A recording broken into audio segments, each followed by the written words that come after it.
Good idea. Now, for 3 decades, David Day ruled Adelaide's airwaves. Sadly, today, Daisy passed away and tributes have been flowing in from all corners of the music industry. So here's Frank Pangallo with a tribute to the lovable, legendary larrikin of radio. I'm a storyteller.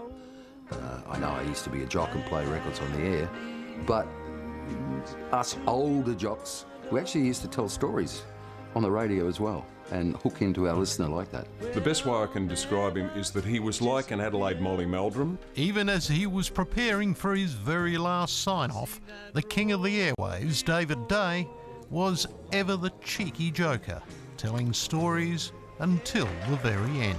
A nurse walked past and someone yelled out Alison, and he said, "Don't say that name, that was my first wife." So the last thing he said to me, and I've got to hold back my tears,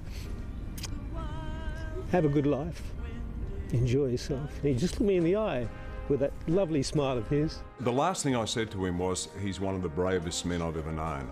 The 63-year-old radio legend, known universally as Daisy, passed away peacefully in hospital this morning, surrounded by his wife Annette, his 5 kids and close mates, among them musician Enrico Marina.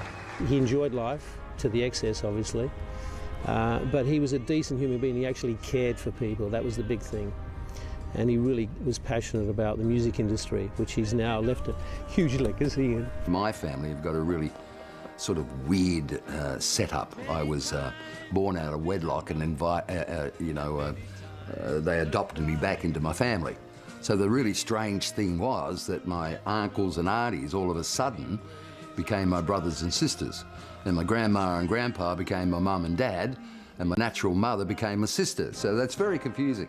My cans of Coke were infamous.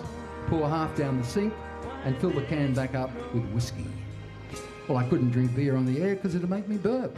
David battled chronic heart and kidney disease for several years, yet that didn't dampen his love and passion for the music industry, as he told us in one of his last interviews after he released his autobiography. 60% or 70% of Adelaide grew up with me, as in they were kids, and I was the guy on the radio. And people still come up and say, "Hey, I grew up with you." And you get this warm, fuzzy little feeling in you, It's great.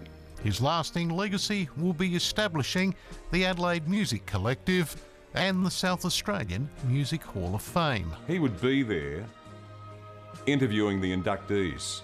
And, he was very unwell, but as soon as the lights went on and the microphone was on, he was David Day. If you close your eyes, the voice was still strong, the passion was still there.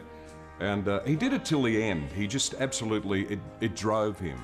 Daisy was a pioneer of his era with 5KA in the 1970s, and then when FM burst on the scene in the 1980s with Double SA FM and later Triple M. Why do you think you were so successful as a broadcaster? There was no social media. And I guess if you look at it, I was the social media. I was the guy who brought the bands and the fans together. I was your Twitterer, I was your Facebook. John Pemberton, another radio star of the era and a close mate, says Daisy gave many Aussie bands and singers a break on the airwaves at the time when most stations snubbed local artists. Cold Chisel in particular, Bon Scott when he was in fraternity, they were good friends before he joined AC/DC. The Angels? The Angels, yeah, all those local bands, he promoted them before it was fashionable. He could see that it was going to happen, and it happened, but he actually promoted them and gave them the leg up, and Cold Chisel never forgot it. We'll dedicate the show tomorrow night to his memory, as we should do, and we'll keep on keeping on. And if there's one thing that Daisy's taught us, it's to keep on keeping on. Rock legends Brian Cadd and Glenn Shorrock can't thank Daisy enough for what he did for them. Everyone who's met him has felt honoured to know him, and everyone who's met him has been rewarded by this enormous support and friendship, and he'll be a long time gone and a long time missed. There won't be a funeral for Daisy, instead a celebration with his ashes on the bar. And where else but at the Governor Hindmarsh, one of the live music venues he loved and supported. A loyal friend and a great talent.